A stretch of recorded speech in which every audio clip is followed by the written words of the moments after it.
Welcome to the Embodied CEO Era. I am Megs Basili. I actually changed my name to Megan Basili, starting to get serious. So I am Megan Basili, and I am here with the beautiful Penny, and we're going to start talking about subconscious identity.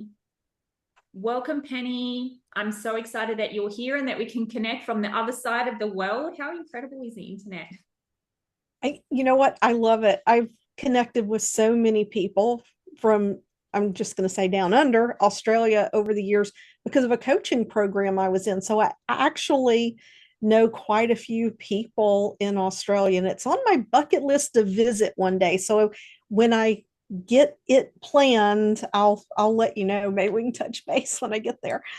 Yes. Oh, there's so many Americans that want to come to Australia. It's so cool. I love it. Well, And we I was are pretty delightful. cool until I saw the huntsman spiders, but then I found out the snakes are what you really need to be afraid of. So, but yeah, I'm going to make it there. It's definitely on my list of places to visit for sure. Yeah. Yeah. It was where we used to live was like up in Blacktown, and it was like kind of like we had the bush near us, but it wasn't close enough to like really affect us. And then we moved down here, which is like we're rural down here. And the first day that my daughter went to school, like primary school, she comes home and she goes, "So, Mum, we did snake training today." I was like, "Excuse me, what?" "Yeah, we did snake training today, so that if we see a snake, we know what to do." And I was like, "Why did we move here for places? Why did we I move to a place we and need and snake training?" and where is that again? Is it Adelaide, Sydney? Where are you? So I'm about an hour, a bit over an hour from Sydney. So Okay, yeah, Picton area. It's beautiful though. Absolutely beautiful. I'll Beautiful. bet. I'll bet. I'm so excited. And where are you from? Like I am in rural Mississippi. Mississippi. So I really in the middle of nowhere. It's about 80 miles to the nearest city, which is Jackson.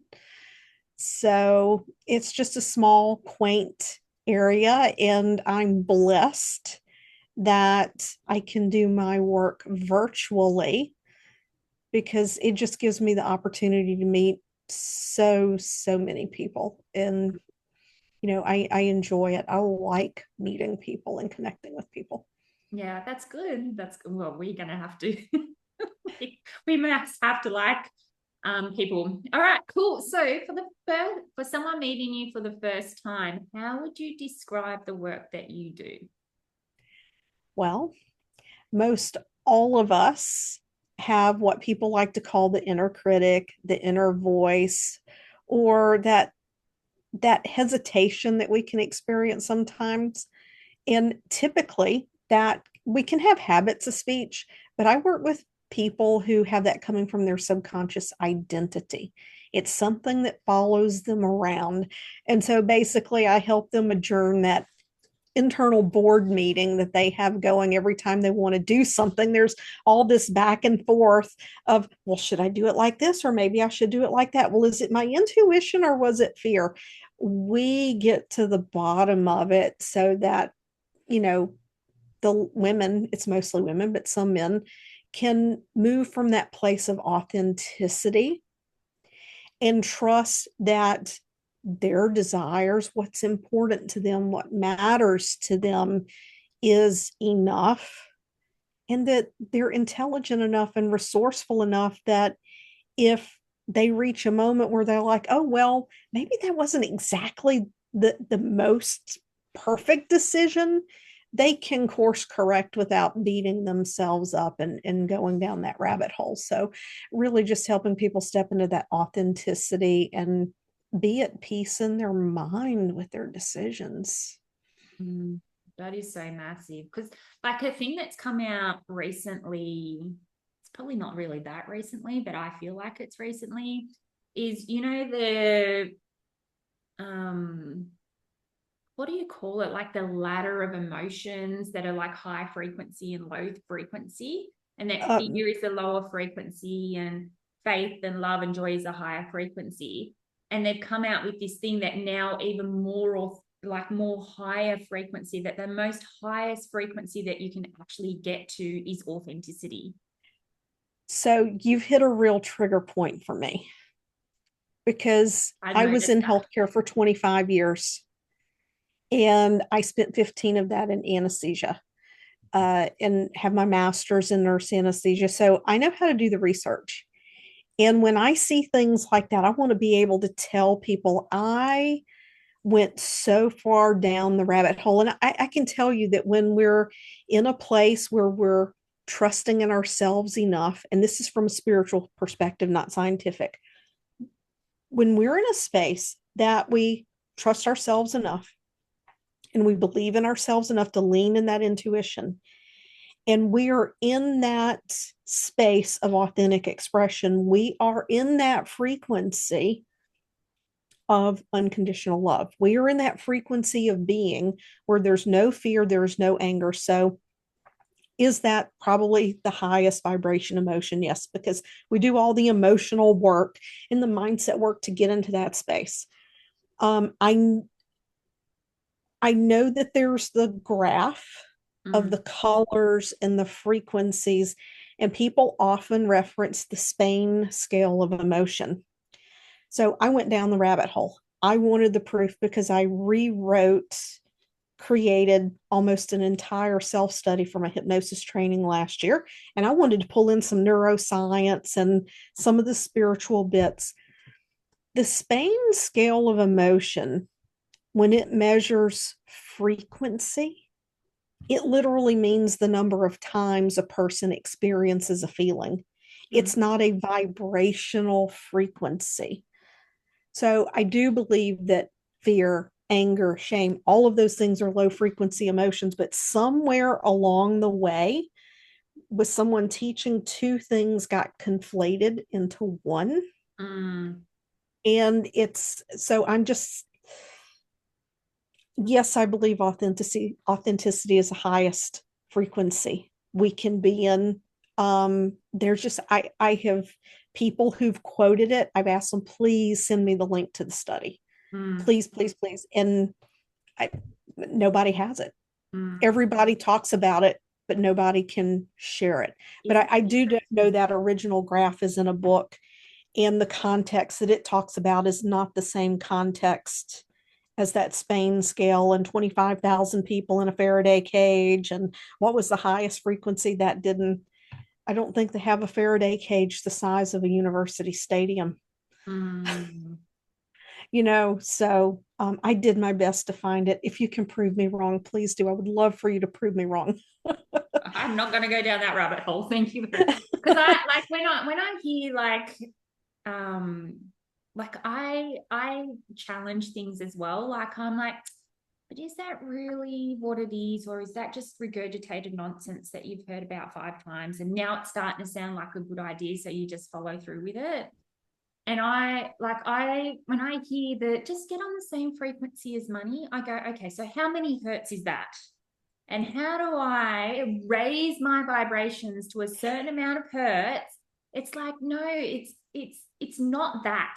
It's not that. What it is that a lot of the fear that you were talking about, and the second guessing, and the is it my intuition? Is it my ego going back and forth and round and around and around and around we go? We're actually interrupting what God has planned for us. Is that what you feel to a degree? Yeah, I don't think that money has a frequency or money has a vibration. I remember the first time I heard this and it made total sense. And I'm still, I'm 7 years into my full on spiritual journey, almost 8. And I still am learning to build the habit because I'm 55. I have to undo 47 years of doing it another way. So, to just build that conscious habit, the way it was taught to me is if you had more than enough money, so say you had $5 million in your bank account,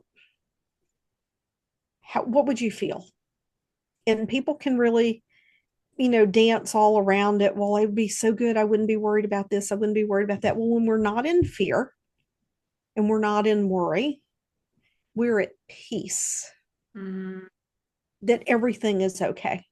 So when we're in this place of peace, we're not pushing money away. mm, So that's the way that I look at it. So I wouldn't necessarily say it's the frequency of money, but mm, it is the feeling of knowing without a doubt, no matter what happens, there is always more than enough available to us that would bring us peace. Because if our car broke down, we wouldn't be going, oh my God, where am I going to get the $8,000 to fix that? Or you get sick, you're not wondering how you're, at least here in the US, how you're going to pay for your hospital bill. Those surprises aren't surprises. It's like, oh, here's a thing, and you just hand over the money. So that's being at peace. mm, And so that's the way I look at it. It's probably a pretty powerful lesson mm, to flip that on its head. I'm not into the high vibe, have to be going around in this elated state, and that elation and dancing around, though I do believe that dance and joy lets us be in this energy mm. of reception. But is that the frequency of money? I don't think so. Yeah. Um, I had something in my head, and now it's just like completely gone. Yeah. I know that everything is energy, and I don't necessarily think that we can put a number on the vibration of every single thing on this planet, because there's Yeah. just too much stuff. And who decided that the frequency of money was meant a certain thing? Like, that's what I want to know. I was like, who Yeah. came up with that concept? Like, yes, money is energy, but yeah, I don't know. I just feel like the vibration and the frequency of things mean two different things, but people like interchange them now.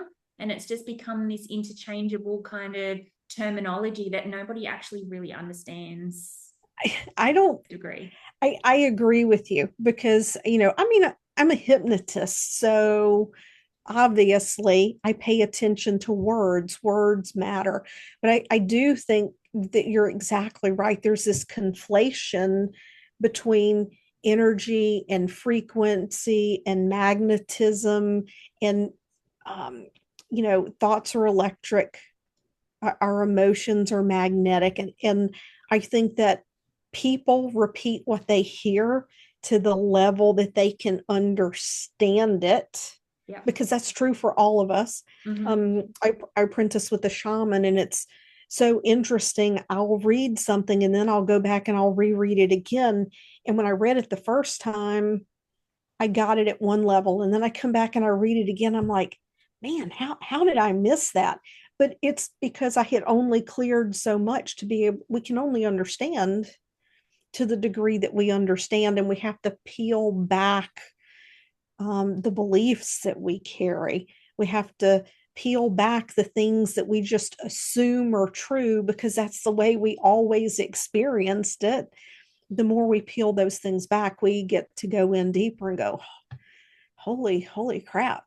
I when it comes to money frequency, anytime I've worked with clients and there are hangups around money, I talk about the law of cause and effect, Mm-hmm.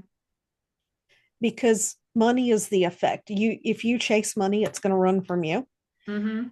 If if you're focused on the money, that focusing on money doesn't bring money. Mm-hmm. Focusing on service, showing up, and probably the most challenging thing to do. We live in a society.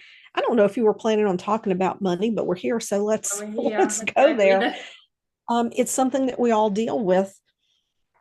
Is that our through TV programming, through Mm-hmm. movies, through Mm-hmm. talk show hosts, through music, we have come to associate money with our very survival. Mm-hmm. And our So, value too. It's like, if we don't have enough money, then we're not a valuable person. Like, that right. gets And me.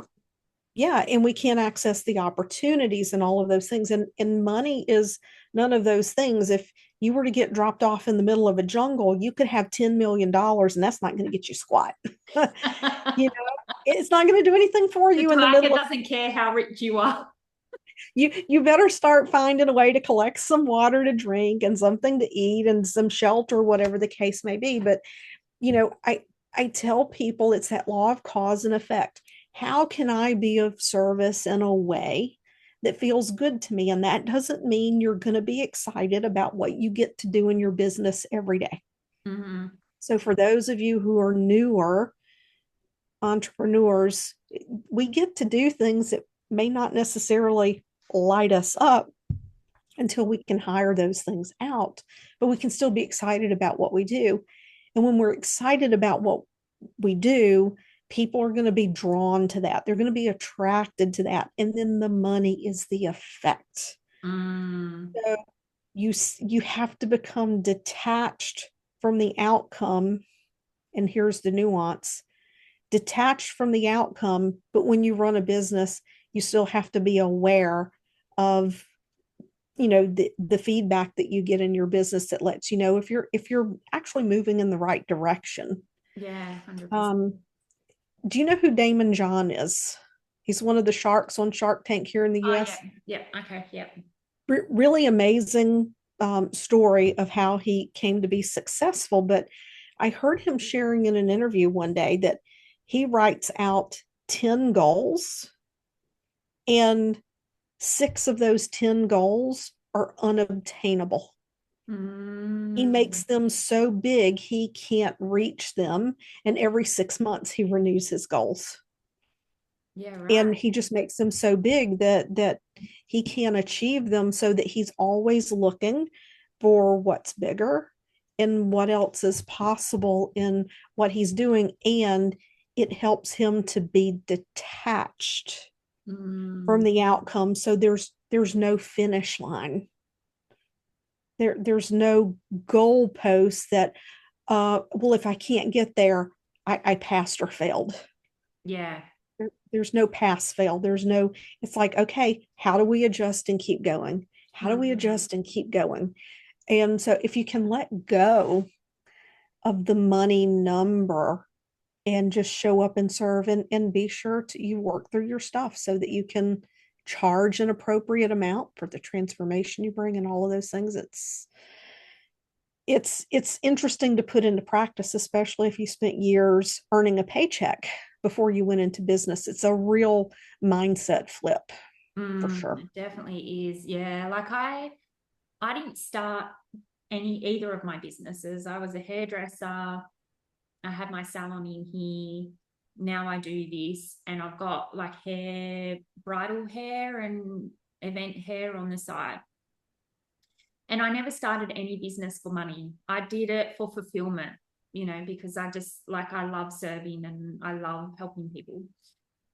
And then with this business, somewhere along the way, somebody's like started asking me, how much money have you made? How much money have you made? Not who you've served and how you've served and how you've shown up. And it was all about the money. And in those short times, depending on the mentor that I had, it was so money focused. Like, how much money did you make? How much money did you make?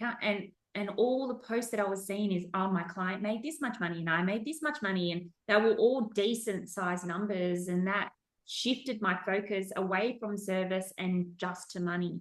And I'm telling you now, I did not make any sales for like a year because I was just stuck in that money thing. So I'm glad that you brought that up because, yeah, chasing the money runs. And not only that, you have to do it in a way that's aligned with your energy. So I Mm. had been in a coaching program for a few years, and one year into that coaching program, I was asked if I would be the official referral hypnotist for that coaching program. And I had just been trusting. I knew that something was coming. I didn't know what it was, but I knew that something was coming and my business was going to take off and that I was going to leave anesthesia Mm-hmm. before January 1st of 2020. I let go of the how. Mm. And so that literally took my business to consistent multi five figure months overnight. And then there came a point where I realized, okay, I'm getting a little lazy here. The Mm, business side of me caught up and said, you're getting a little lazy here. You have to make sure that your business is set up to be sustainable without being in this environment where 3 times a year you're getting a wave of referrals. And so I hired a sales coach, and she was a beautiful person, a wonderful person, and she did what worked well for her. But I remember thinking when I hired her, I'm like, okay, this must be the piece I'm missing. Like, there must be some part of me that just is procrastinating around this because I don't like it. And this mm, must be what I need.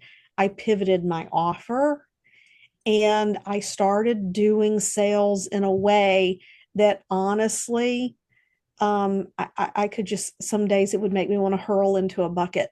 yeah. And Yeah. it was all through DM messaging and direct outreach. And I don't like, to me, that even though I know that she had a way that it worked for her, that it wasn't push energy, but to me, it felt like push energy. Mm, It was a lot of hustle. And I'm like, there's just got to be a better way. So I spent some time, recovering, because I made that decision right around the same time that the entire buyer psychology flipped. mm, It was in that 2022 to 2023. yeah. And, the economy was getting funny here in the States from all the inflation during COVID. And, everybody became a coach during 2020 and 2021. Yeah. That's the truth. And so, I mean, not that there's anything wrong with that, but I think people's expectations and their faith in people to get results Mm, shifted. And so it was just like, it was like a perfect storm of things in that moment. And you know what? It was hard, it was ugly, mm-hmm. but I'm telling you, since late 20, well, it was the end of 2022, 2023 and 2024 forced me to get my money mindset straightened out in ways that I didn't realize it was backward.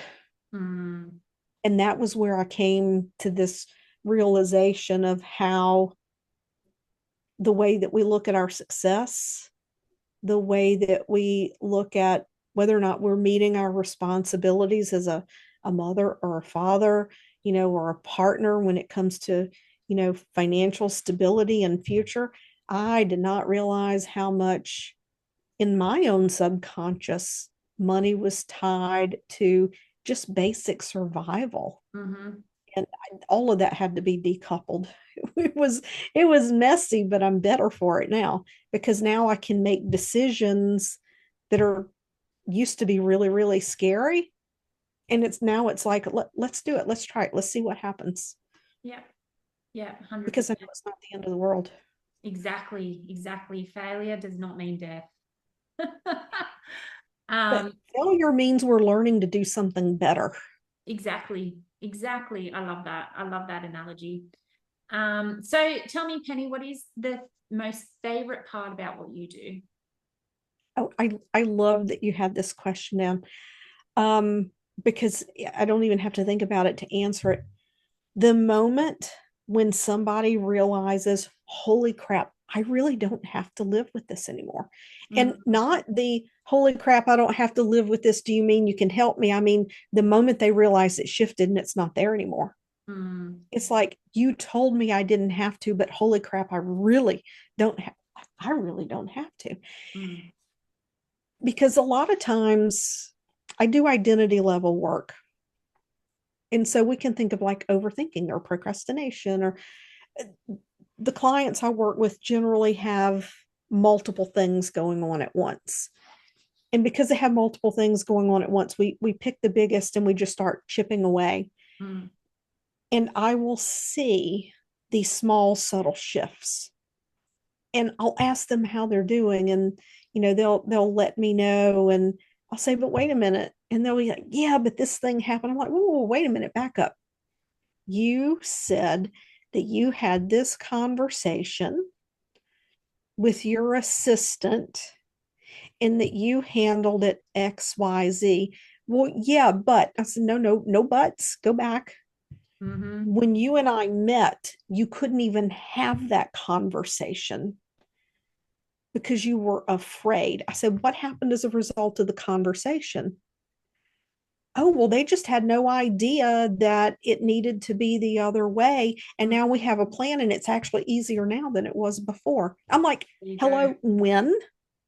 Like when we you have evidence now, you have proof that you can have this conversation. And so, but they're still focused on all the other stuff that hasn't shifted yet. But there will come a moment where there's a crescendo, as I like to call it. They will have an experience where in the past they would have triggered or melted down. Mm-hmm. And they go through the experience, and then on the back end of it, they have the sudden realization, oh my God, I didn't freak out. Mm, I didn't pull the covers up over my head and stay in bed all day when I needed to get up and get to my computer and do XYZ. amazing. And then that just blows everything open for them. So, I'm used to the idea that sometimes they have to borrow my faith until everything builds up enough that they see it. But I love that, especially when it's a parent and You the know, the ripple shift. effect. Yeah. They have the realization that what their experience has been rippling out and impacting their kids, and now they're parenting differently. you, Yeah. you can't put a price on any of that. But when they say, you know what would you do even if you didn't make any money? This is what I would Mm. do. This is what I would do. It's beautiful to watch. Yeah, I can feel the like when you're talking, and again, I'm not reading you, but I can feel the love that you have for that moment. It's like, Yeah, yeah, it's a big impact. yeah, I love it for them because we can't get yesterday back, Mm. but we can choose right now to be different. And we get so caught up in how much time we have left or how much time we've wasted, and we're not in the present moment. I know it's a very cliche saying, that they call it the present because it's a gift, but this is our gift right now. Yeah. Yeah. This moment and then this moment and then this moment. It's all, yeah. Yeah, Yeah. What do they say? The past is history, the future's a mystery. yeah. I'm thinking of Kung Fu Panda, You know what? Master I Shifu. I may have watched that with the kids when they were little, not when I was little. When they were little, I might have watched that. I might have watched that with them. Yeah, Master Shifu in that moment is like gold. He's got so much wisdom in him. It's a cartoon. There is a lot of, I don't think people realize there is a lot of spirituality in some of the movies that we watch, and people say, "Oh, that feels really good. That sounds nice." And it's like, no, no, stop. Listen again. Pay Listen again. attention. Pay attention. Okay, so what's your current offer? What are you selling at the moment? What are you inviting people Well, into? um, probably if you're dealing with frequency and emotion, and you want a quick way to understand your feelings and a quick way to center yourself, I would say go check out Resonance 2.0. And I'll have to get you the link for that. I know that what I had shared with you before, that ended up being last weekend because we ended up tweaking the times a little bit. But it's just a really quick introduction to what your feelings are actually telling you, so that you can satisfy them in a way that they go away, because all emotions that are properly satisfied or expressed, they're actually very short-lived, and Mm. we don't have to carry those with us. So I can get that link to you. Yeah, okay, cool. So how do people get in contact with you? So I'll put the link in the YouTube and in the Spotify and in the Embodied CEO Era group, or you can just post it into the comments below this video if you like. Yeah, But I other can than do that, that. how do people get in contact with you? I'm probably most instant on Instagram, or most active on Instagram. You can tell it's been a long day. I'm most active on Instagram. It's at penny.chiasson, or my YouTube channel is Penny Chiasson Official. Okay, great. Yeah. So thank you for having me. I enjoyed the chat. Yeah, it's been a good chat. I've very much enjoyed it as well. So I have one last question that I like Yeah. to ask everybody. It's what is your biggest hope for humanity? It's a tough question, so if you need to take a minute, it's fine. Hey, it's But what's your it, it's a biggest tough hope? it's a tough question, and it's probably a tough answer for people too, and that is for people to find within themselves unconditional love for themselves. Because I if love we that. make that our goal, we have deeper compassion and understanding for other people and their struggles. We have less judgment. And I think really that's what unconditional love for ourselves is being in a place of acceptance that we're doing our best, and we don't judge ourselves when we do make a mistake, because hey, we're human. The judging. Oh, yeah, Yeah. the judging. We need to go through a big judgment detox, especially for ourselves. Yeah, definitely. Yeah, for Yeah, sure. love that. I love that answer. Well done, Penny. I kind of feel like You I throw know, people under the it's spot with that one sometimes. yeah, it's the lifetime work for all of us, right? Yeah, exactly. Well, it's been an absolute pleasure to have you on. Thank you so much for being here. Like, I really appreciate it. I know it's like a chunk out of your day, and it's definitely a message that more people need to hear and understand. Not just to hear it, but to understand it. And sometimes I feel like the deeper understanding comes from hearing it from different perspectives, different people, and then just making up your own mind about a lot of Yeah. things. Yeah, that's like hairdressing.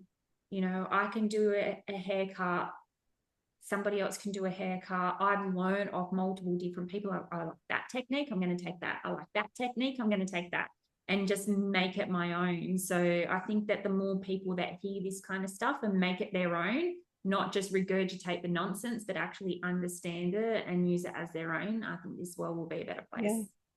Yeah, there's a lot of nuance to it. So I'm gonna can I share my toxic trait before we go? Yeah, sure. Let's You let's mentioned hear hair, you mentioned hairdressing. My it. mother was a hairstylist for over 40 years. She's the last person that cut my hair, and it was 1 year ago that she cut my hair. And it's she's just not physically in health where she can do it. And I am so hesitant. It is so challenging to find a hairstylist that gets your style. And so I'm just like, it took me 4 years when I moved to Connecticut 30 years ago. It took me 4 years to find someone that could cut my hair like she cuts it. And so now I'm once again on that journey. I guess I'm a hairstyle, I don't want to say snob, but I'm picky. Yeah, I still have people. I haven't done hairdressing for 2.5 years, and I still get people saying, "So when are you going back to hairdressing?" I'm like, "I'm not. Yeah. That bridal hair is that's it. That's it." I think bridal stuff is beautiful. I don't know that my mother ever did bridal styles, but I love to watch videos of people doing it. It just such talent. Yeah, it does. It does take it. Like, yeah, it does take talent. So, What a All great right. Well, way thank to end you. this. Love you heaps. Love talking to you. And yeah, thank you to everybody for listening in. If you want to get in touch with Penny, all the links will be there. Same vice for me. If you want to get in touch with me, the links will all be there as well. But join into the Embodied CEO Era group on Facebook, because there's like all these are in there live every single week. I do live readings in there sometimes. There's a lot of like information and stuff like that that will help you actually grow your business. So lots of love to you all. Thank you so much for joining in, and remember to always learn lots and be kind. Bye for now.